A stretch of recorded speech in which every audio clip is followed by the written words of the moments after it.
Welcome to my YouTube channel. मैं Deepak sir और आज के क्लास में हम सीखेंगे other parts of speech.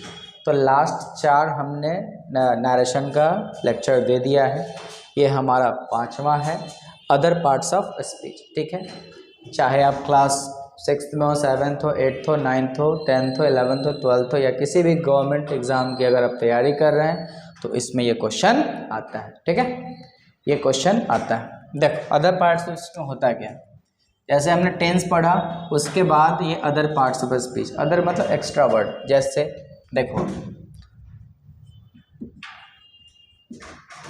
Direct और इनडायरेक्ट, इसमें एक्स्ट्रा वर्ड चेंज होंगे। जैसे अगर लिखा हुआ है दिस तो दिस का क्या होगा दैट। ठीक है, अगर डायरेक्ट में लिखा हुआ है दीज तो दीज का क्या होगा दोज होगा। ठीक है, अगर लिखा हुआ है हियर तो हियर को हम चेंज करेंगे देयर। ठीक है, अगर डायरेक्ट स्पीच में टुडे मेंशन है तो टुडे का हम क्या लिखेंगे दैट डे, टुडे का दैट डे। ठीक है, अगर लिखा हुआ है टुमारो,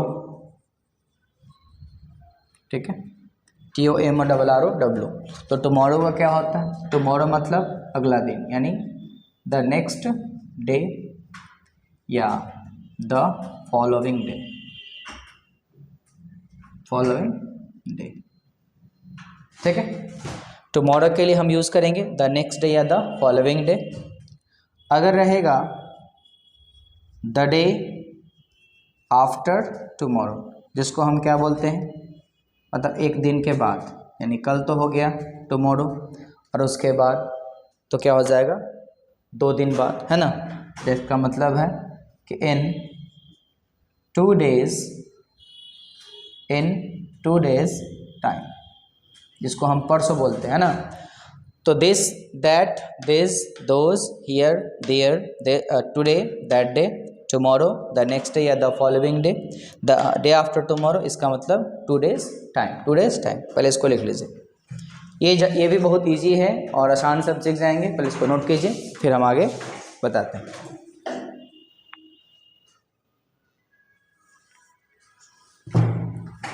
चलिए देखें, तो today that day tomorrow the next day, उसके बाद हमने लिखा to the day after tomorrow, यानी आज का हमने टुडे बताया, टुडे यानी दैट डे। उसके बाद क्या था tomorrow next day, the day after tomorrow in 2 days time. अब थोड़ा पीछे चलता है बैक में, जैसे लिखा हुआ है यस्टरडे, क्या है यस्टरडे, तो यस्टरडे का मतलब क्या होता है द प्रीवियस डे, या क्या बोल सकते हैं द डे बिफोर, BEFORE, एक दिन पहले। अगर लिखा हुआ है कि the day before yesterday,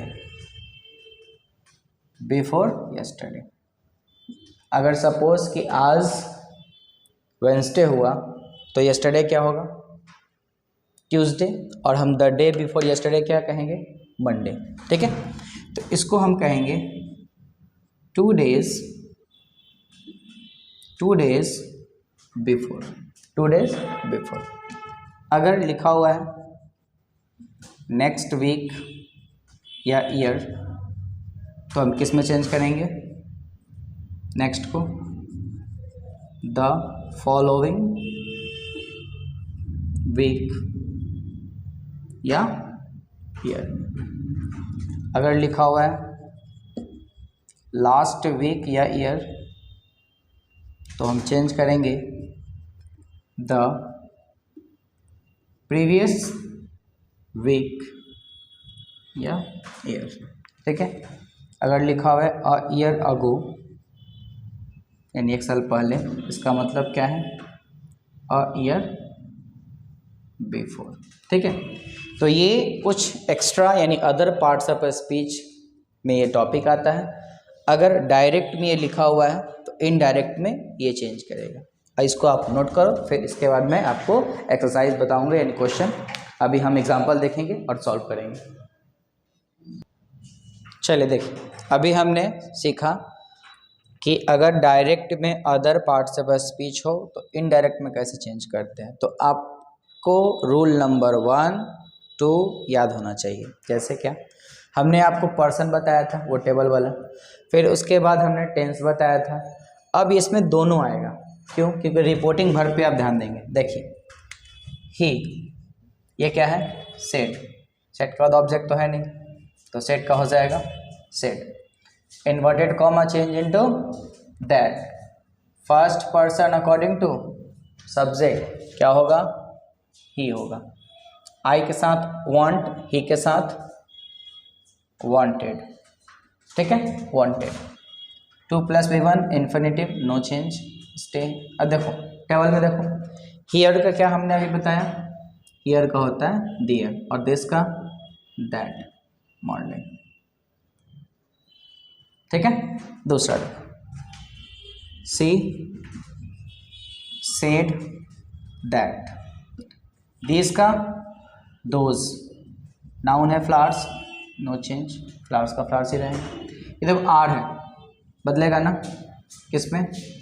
are का हो जाएगा वर, वेरी ब्यूटीफुल। ठीक है, और ये आंसर, ये भी देख लो। आंसर देखने से पहले आप खुद से एक बार बना लीजिए। ठीक है, एक मैंने बताया, आप सीख जाओ, 2 खुद से बना लो बिना आंसर देखे। दैट, देखो कौन सा person? First person. According to subject क्या होगा? दे। वी के साथ शैल, दे के साथ विल, विल का पास्ट वुड। उसके बाद सी, ये क्या है? ऑब्जेक्ट। हमने बताया था कि अगर रिपोर्टेड स्पीच में यू ऑब्जेक्ट का काम करेगा, यहाँ जो ऑब्जेक्ट होगा उसे लिख देंगे। टुमारो का द नेक्स्ट डे। ठीक है, तो ये आपका अदर पार्ट्स ऑफ स्पीच भी क्या होता है? कंप्लीट हो जाता है। ठीक है, अदर पार्ट्स ऑफ स्पीच मैंने कंप्लीट कर दिया। चाहे आप कोई भी क्लास में हो, 9th हो, 10th हो, 11th हो, 12th हो, या किसी भी कॉम्पिटिटिव एग्जाम की तैयारी कर रहे हैं, तो उसमें ये चैप्टर आता है। नरेशन मैंने स्टार्टिंग से बताया है। नहीं समझ में आप मुझे फिर से कमेंट करें और बताएं कि कहाँ प्रॉब्लम आ रही, मैं फिर से उसको बताने का कोशिश करूँगा। ठीक है, थैंक यू।